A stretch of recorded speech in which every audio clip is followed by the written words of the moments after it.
Hello students. आज के video में हम polymerase chain reaction topic cover करेंगे। पॉलीमरेज चेन रिएक्शन एक मेथड है जिससे हम लोग एम्प्लीफिकेशन ऑफ डीएनए करते हैं। ठीक है, उसमें जो प्रोसीजर यूज़ होता है वो देखेंगे। एम्प्लीफिकेशन ऑफ डीएनए मीन्स कि समझ लो हमारे पास एक स्ट्रैंड ऑफ डीएनए है, तो हम पीसीआर का यूज़ करके उसको हम लोग बहुत ही लार्ज अमाउंट में उसका नंबर बढ़ा सकते हैं, यानी कि मिलियंस। ठीक है, रेप्लिकेशन ही है एक तरह से, बस उसका जो हमारे पास इंसर्ट है यानी कि जो भी फ्रैगमेंट ऑफ डीएनए है उसका नंबर बढ़ाना है हमें। ठीक है, लार्ज अमाउंट में। तो इंट्रोडक्शन से स्टार्ट करते हैं। द पॉलीमरेज चेन रिएक्शन और PCR, full form polymerase chain reaction, as it is commonly known, was invented by Kary Mullis in 1985। तो जो पीसीआर है ये मेथड इन्वेंट किया गया था इन 1985 बाई कैरी म्यूलिस। ठीक है, कैरी म्यूलिस। ठीक है, एंड ये याद रखना नहीं। ठीक है, कैरी म्यूलिस और डेट भी। It results in selective amplification of specific region of DNA molecule and so can also be used to generate a DNA fragment for cloning. तो लिखा भी हुआ है इसका यूज़ क्या है। तो it is used in selective यानी कि कुछ पार्ट ऑफ डीएनए, कुछ region, selective amplification of specific region of DNA molecule, इसका एम्प्लीफिकेशन करने में मदद करता है। एंड इसीलिए हम इसको क्लोनिंग के लिए भी यूज़ कर सकते हैं। The basic principal underlying this technique is that when a double stranded DNA molecule is heated to high temperature, the two DNA strands separate, giving rise to single-stranded molecule, which can be made to hybridize with small oligonucleotide primer, single-stranded, by bringing down the temperature. तो PCR का जो basic principle है that is ये है कि इस technique में जो डबल स्ट्रैंडेड डीएनए मॉलिक्यूल होता है ना, जैसे आगे इमेज दी तो है बट इधर भी देख लो, मीन्स एक्सप्लेनेशन।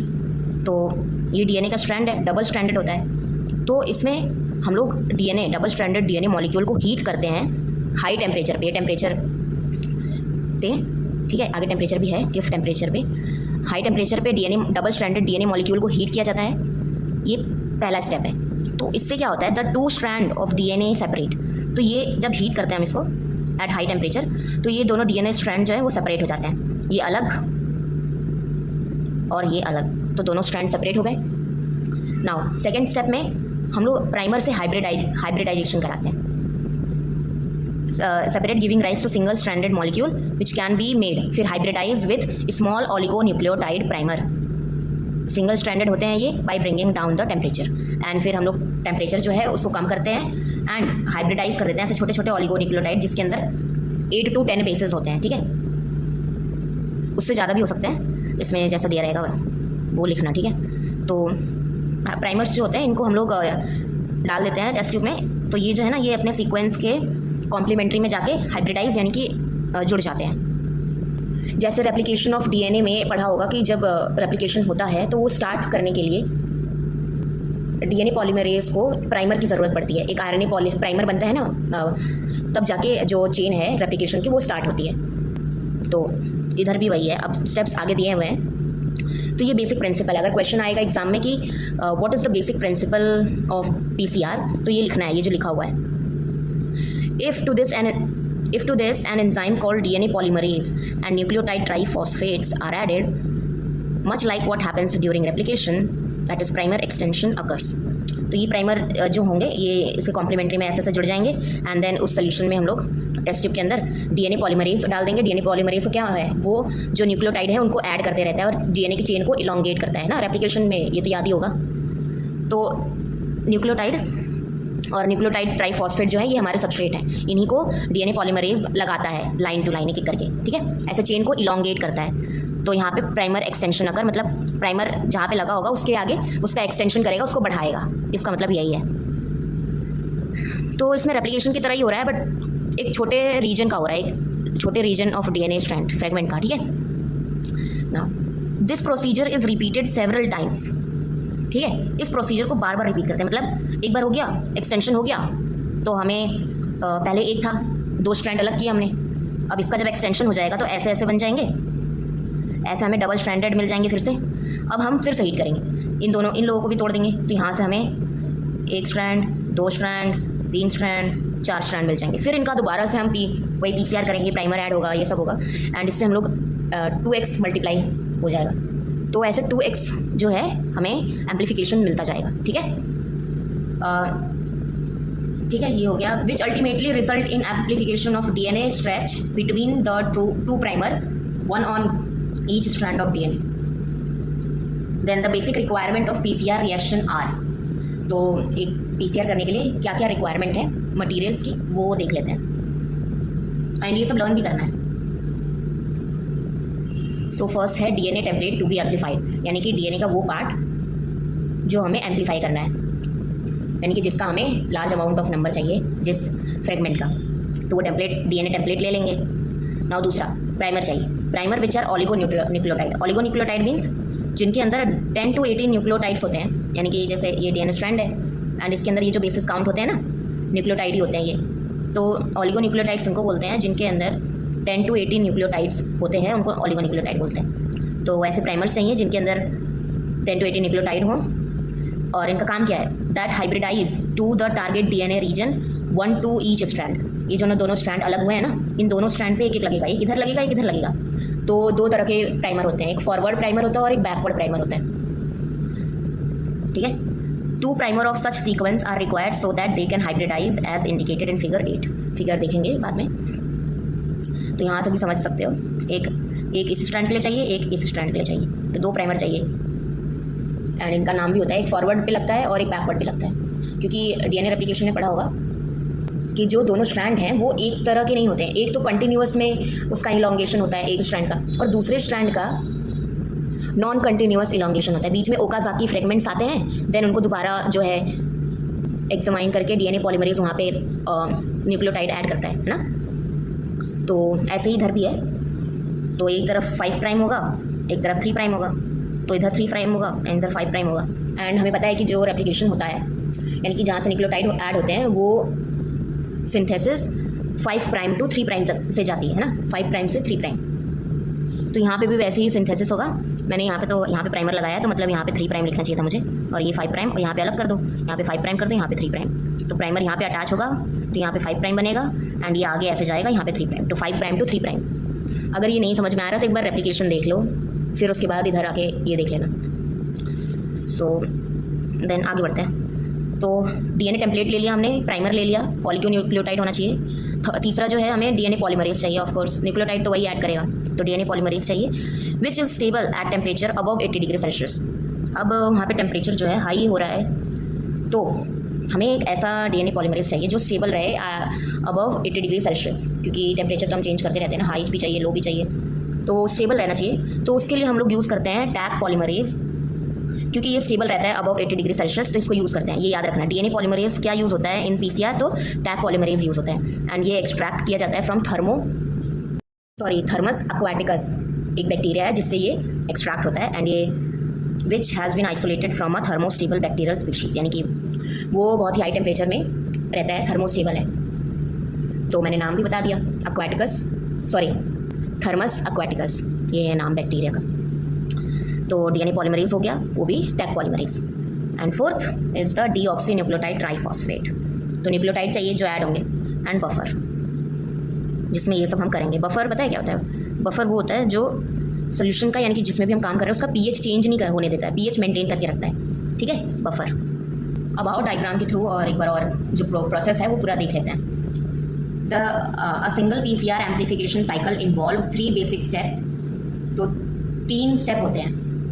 एक होता है, पहला होता है डीनेचुरेशन, जिसमें हीट करते हैं हम लोग एंड 2 स्ट्रैंड हमें मिलते हैं। यानी कि डीनेचुरेशन में हम सिंपली ये याद रखो कि जो डबल स्ट्रैंडेड DNA है उसको हम लोग सिंगल स्ट्रैंडेड करते हैं। अनीलिंग, जिसमें हम लोग प्राइमर अटैच करते हैं, मतलब प्राइमर का हाइब्रिडाइजेशन कराते हैं with the strand. And last जो होता है स्टेप, वो होता है एक्सटेंशन का, जिसमें टैग पॉलीमरेज जो है वो न्यूक्लियोटाइड्स जो है उसको ऐड करता है और एक्सटेंशन करता है DNA का। अब एक एक करके स्टेप्स जो दिए हुए हैं। In denaturating step, the target DNA is heated to a high temperature above 80 degree Celsius. So, 80 degree Celsius के ऊपर जो है, जो DNA डबल स्ट्रैंडेड DNA है, मतलब वो फ्रेगमेंट जो है उसको हीट किया जाता है, एंड उससे क्या होता है कि जो DNA स्ट्रैंड है वो सेपरेट हो जाते हैं। ठीक है, जैसे इधर डीनेचुरेशन स्टेप लिखा हुआ है। ये दोनों जो स्ट्रैंड है इन दोनों का जो है यानी कि 80 डिग्री सेल्सियस के अबव हीट किया इनको, तो दोनों स्ट्रैंड जो है वो सेपरेट हो गए। ये होता है डीनेचुरेटिंग स्टेप,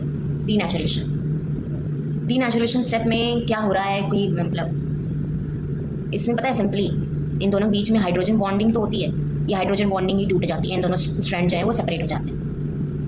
तो डीनेचुरेशन स्टेप में जो हाइड्रोजन बॉन्ड होता है बिटवीन द स्ट्रैंड्स वो टूट जाता है। तो ये भी अगर लिख दोगे तो अच्छा एक्सप्रेशन दोगे एग्जामिनर के ऊपर। सो ठीक है, एंड जो बुक में लिखा है वो तो लिखना ही है पूरा अच्छे से, बुक का जो भी स्टेप्स दिया हुआ है वो सब लिखना है। तो ये पहला स्टेप हो गया। एंड टेम्परेचर भी याद रखना, एग्जाम में ना ऐसे भी फिगर बना के उसको एक्सप्लेन कर सकते हो, बहुत अच्छा लगता है। Then each single strand then anneals with a primer at a lower temperature between 50 to 60 degree Celsius in such a way that extension can occur from it in a 5 to 3 direction. Then second step है जिसमें primer जो है वो attach होता है, means hybridise करता है।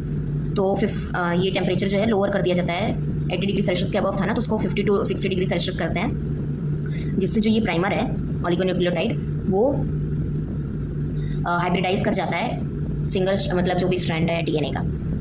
And ऐसे हाइब्रिडाइज करता है कि 5 to 3 प्राइम डायरेक्शन में एक्सटेंशन हो। ठीक है, रेप्लिकेशन पढ़ा होगा तो ये बहुत ही आसान लगेगा, नहीं याद है तो एक बार वीडियो देख लेना रेप्लिकेशन का। तो ये दोनों देखो अनीलिंग स्टेप आ गया।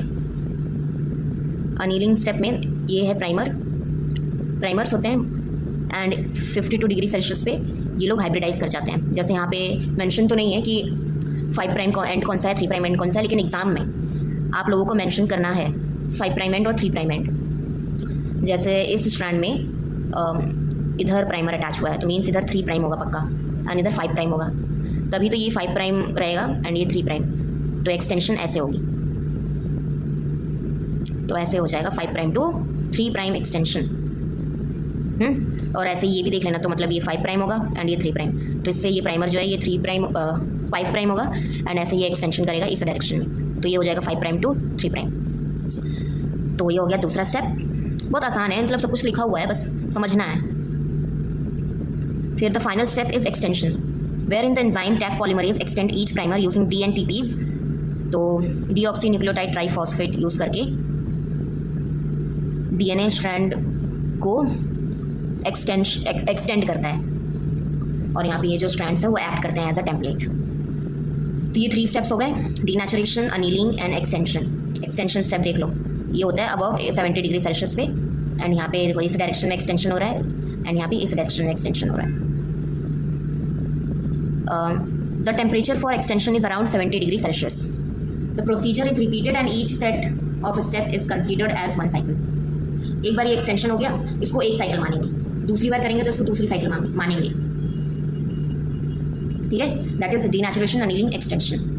At the end of 1 cycle, 2 DNA molecules have become 4, and this geometric progression occur with each cycle. Hence, it can be computed that at the end of n cycle, the number of DNA molecule is 2n, which is enormously amplified target DNA. Now, ये important है, ठीक है, question भी पूछ लेता है कभी कभी कि इतनी नंबर ऑफ साइकिल्स हैं, n नंबर, तो बताओ DNA मॉलिक्यूल का कितने DNA मॉलिक्यूल बने। तो जैसे इधर दिया हुआ है कि n साइकिल्स रन हुई PCR में, तो DNA मॉलिक्यूल जो हमें मिलेगा कितने नंबर में उसका एम्प्लीफिकेशन हो, तो उसका होगा 2 की पावर n, ज्योमेट्रिक प्रोग्रेशन होता है, और ऐसे एम्प्लीफाई होता है DNA। तो कभी ऐसे एग्जांपल के लिए समझ लो n साइकिल्स की जगह हम ले लेते हैं 39 साइकिल्स रन हुई PCR में, मतलब ऐसे ही क्वेश्चन पूछता है। तो पूछता है कि कितना एम्प्लीफिकेशन हो गया DNA मॉलिक्यूल का, तो तुम्हें आंसर देना है 2 की पावर 39। उसको कैलकुलेट करने की ज़रूरत नहीं है, इसको ऐसे ही छोड़ देना, ठीक है, ऐसे लिख कर, लेकिन लर्न करना, मतलब ये याद रख लेना कि ऐसा होता है ज्योमेट्रिक प्रोग्रेशन। सो नाउ अब आगे बढ़ते हैं। The invention of PCR technique has revolutionized every aspect of modern biology. अब PCR से ना काफ़ी कुछ आसान हो गया, जैसे to detect pathogen, microbiologist in past used technique based on culturing and detecting antibodies against enzyme or protein specific to the pathogen. Apart from taking time many of these procedures were not specific. तो इधर ये बता रहे हैं कि जो PCR का invention है, इस टेक्निक की वजह से जो मॉडर्न बायोलॉजी है उसके एवरी एक्सपेक्ट यानी कि जो भी रिसर्चेस थी वो रेवोल्यूनाइज हो गई हैं, नए तरीके से हो गई। क्योंकि पहले जो था, जब PCR नहीं था तब है ना पैथोजन डिटेक्ट करने के लिए, यानी कि किसी सेल में पैथोजन ने अटैक किया है, उसमें पैथोजन डिटेक्ट करने के लिए जो माइक्रोबायोलॉजिस्ट होते थे वो टेक्निक यूज़ करते थे कल्चरिंग वाली, जो हम पीछे पढ़ते हुए आ नहीं रहे कि सेल को कल्चर करते हैं एंड कॉलोनीज फॉर्म होती हैं। तो ये जो थे पहले ये मेथड यूज़ करते थे कल्चरिंग, यानी कि प्लेट पे कल्चर करके उससे उस पर्टिकुलर पैथोजन को, उस पर्टिकुलर को तो नहीं बट जो भी जो मतलब सेल में जो भी पैथोजन है उसको कल्चर करते थे। न्यूट्रिशन मीडिया होता था प्लेट में एंड उसके ऊपर वो ग्रो करता था। देन ना उसको वो माइक्रोस्कोप में देखते थे, कॉलोनीज फॉर्म्ड होती थी। तो ऐसे तो बहुत सारी कॉलोनीज फॉर्म्ड होंगी। देन जब कॉलोनीज फॉर्म्ड हो जाती हैं देन उनको मतलब जो सारे को टेस्ट करना पड़ता है, जो भी कॉलोनीज होती हैं उनके अंदर डिटेक्ट करते थे एंजाइम्स। और फिर हमारी बॉडी में देखो, जब अटैक होता है पैथोजन का तो हमारी बॉडी क्या प्रोड्यूस करती है, एंटीबॉडीज़ प्रोड्यूस करती है उसके अगेंस्ट में, एंटीजन के अगेंस्ट में। तो एंजाइम जो ये लोग प्रोड्यूस करते थे पैथोजन, उनके अगेंस्ट में हमारी बॉडी में एंटीबॉडीज़ होगा, उसको भी डिटेक्ट करते थे लोग। एंड देन इसमें भी डिटेक्ट करते थे कि वो एंजाइम इसके पास है। ये सब जो प्रोसीजर था ना एकदम टाइम टेकिंग था एंड बहुत टाइम, मतलब वीक्स लग जाते थे डिटेक्ट होने में। तो ये लिखा हुआ है डिटेक्टिंग एंटीबॉडीज़ अगेंस्ट एंजाइम्स या फिर प्रोटीन स्पेसिफिक टू पैथोजन, या फिर कोई ऐसा प्रोटीन डिटेक्ट करते थे जो उस स्पेसिफिक हो उस पैथोजन के, जो डिसीज़ कॉज कर रहा है ना। तो ये बहुत टाइम टेकिंग था। मतलब मैं ये समझाने के लिए समझा रही हूँ, जो बुक में लिखा है ना वो तुम्हें टेस्ट में लिखना है, इतना कहानी नहीं लिखना है। तो इसलिए ये भी लिखा हुआ है कि apart from taking time many of these procedure were not specific. कभी कभी स्पेसिफिक भी नहीं होता था, मतलब बहुत सारे माइक्रो ऑर्गेनिज्म ग्रो हो रहे हैं तो कैसे पता चलेगा कि वो वाला ही है ना, स्पेसिफिक नहीं होता था बहुत, और टाइम टेकिंग तो था ही। तो PCR की वजह से ये काम जल्दी हो गया, क्योंकि PCR जो है जेनेटिक मटेरियल को एम्प्लीफिकेशन का काम करता है, जेनेटिक मटेरियल से उसका काम है, तो होस्ट सेल से कुछ लेना ही देना नहीं है। तो ना ऐसे क्वेश्चन पूछ सकते हैं कि PCR का एडवांटेज क्या है ओवर कल्चरिंग, ठीक है। तो पहले पढ़ लेते हैं फिर मैं समझाऊंगी। PCR based diagnosis is faster, safer and more specific because it does not use live pathogen. Instead, DNA from the infected tissue is isolated and the PCR technique is carried out using primer having specific complementary sequences to the pathogen DNA ना। तो देखो PCR जो है इससे diagnosis जो है वो faster होता है। क्यों? इसमें जेनेटिक मटेरियल यूज़ होता है एंड जैसा हमने ये मेथड पढ़ा PCR का, उसमें हम लोग जो पैथोजन का DNA है उसके कॉम्प्लीमेंट्री एक प्राइमर बना देंगे एंड देन उसको PCR कर देंगे, तो हमें काफ़ी एम्प्लीफिकेशन मिल जाएगा जो भी DNA होगा। तो हमें पता चल जाएगा कि ये पैथोजन है इस सेल के अंदर, यानी कि इस टिश्यू के अंदर। समझ रहे हो? मतलब कि समझ लो कि एक टिश्यू है, वहाँ से हमने सेल्स निकाले, देन उनको सेंट्रीफ्यूगेट किया, जो भी ये सब करते हैं, एंड उनसे ना DNA एक्सट्रैक्ट कर लिया। ये सब पूरे पता नहीं किसके किसके DNA है, ठीक है। सेल्स के भी DNA होंगे, हमारे माइटोकॉन्ड्रियल DNA होंगे। पैथोजन स्पेसिफिक तो पता ही नहीं है, लेकिन हमें पैथोजन स्पेसिफिक प्राइमर पता है। तो ये सारे सैंपल लेंगे एंड इसमें हम लोग वो अपना न्यूक्लियोटाइड के साथ प्राइमर भी डाल देंगे जो पैथोजन के स्पेसिफिक होगा प्राइमर, ठीक है। स्पेसिफिक यानी कि कॉम्प्लीमेंट्री सीक्वेंस होगा पैथोजन के, तो वो जो है ना वो उधर ही जाके अटैच होगा जो पैथोजन का DNA है। इससे वही वाला DNA जो है वो एम्पलीफाई होगा जब साइकिल हम लोग ज़्यादा रन करेंगे। तो हमें इससे पता चल जाएगा कि ये जो है ये पैथोजन जो है वो डिसीज़ कॉज कर रहा है या फिर जो भी करना है।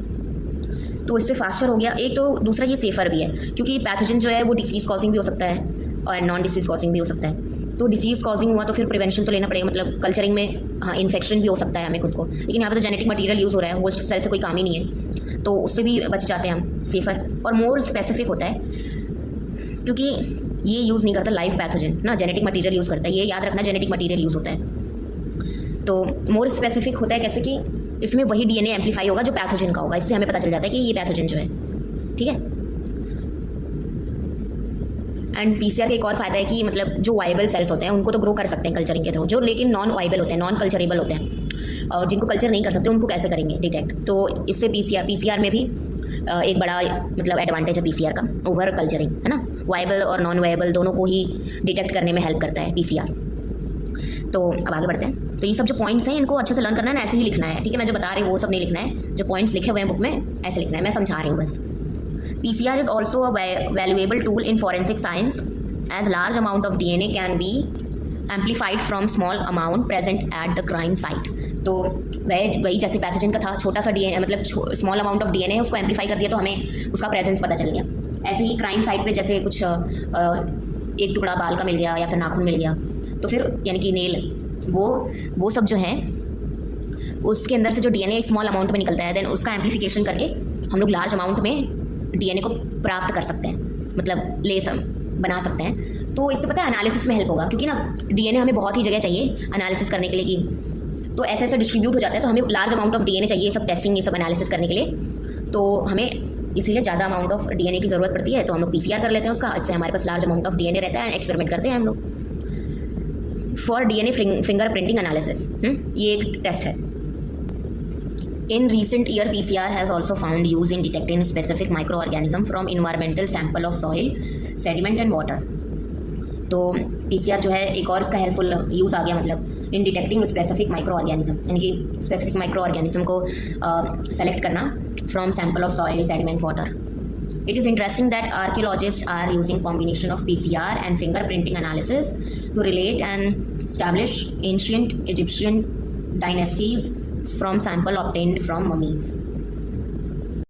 इसमें जो ममीज़ हैं, मतलब ममीज़ से वो उनका डीएनए निकालते हैं, देन उसका एम्प्लीफिकेशन करके, पता है हर एक इंडिविजुअल का डीएनए ना सेम नहीं होता, जैसा फिंगरप्रिंट सबका सेम नहीं होता ना, इसलिए इसका नाम फिंगरप्रिंटिंग दिया हुआ है। कुछ ना कुछ तो होता है अलग, एंड उसी को एनालिसिस करते हैं ये लोग, एंड देन ऐसे ये लोग इस्टेब्लिश कर रहे हैं इन इजिप्शियन डायनेस्टीज जो हैं। तो ये हो गया पीसीआर एंड उसके यूजेस, ये सब याद रखना। ये तो अभी ऊपर से ही पढ़ लो, जब डिटेल में पढ़ना तो फिर देख लेना कॉलेज में, जब जाना तो डिटेल में पढ़ाएंगे उधर, क्योंकि हर टॉपिक क्लियर रहता है ना उधर, तो फिर अपने आप ही समझते जाते हैं। ठीक है, तो फिर ये सब जो दिए हुए हैं पॉइंट्स, इनको बहुत अच्छे से याद कर लेना, क्योंकि ऐसे ही सेम लिखने को, मतलब लिखने को क्या, यही लिखना होता है। एंड क्योंकि जो आंसर की बनती है ना, जो टीचर जो चेक करता है उसके पास वही आंसर की होती है जो बुक में लिखा रहता है, वैसे ही लिखा होता है। तो ज़्यादा से ज़्यादा कोशिश करना, समझ तो लो देन, लेकिन बुक की लैंग्वेज लिखो। सो नेक्स्ट वीडियो में हम नेक्स्ट टॉपिक कवर करेंगे हाइब्रिडाइजेशन टेक्निक, और ये डीएनए लाइब्रेरी ये तो आ नहीं रहा, सिलेबस में है नहीं, अब सीधे हम स्टार्ट करेंगे डीएनए सीक्वेंसिंग से। ठीक है, वो मेथड वो सब देखेंगे। So thank you so much, and अगर कोई डाउट हो आप लोगों को तो कमेंट सेक्शन में पूछ लेना।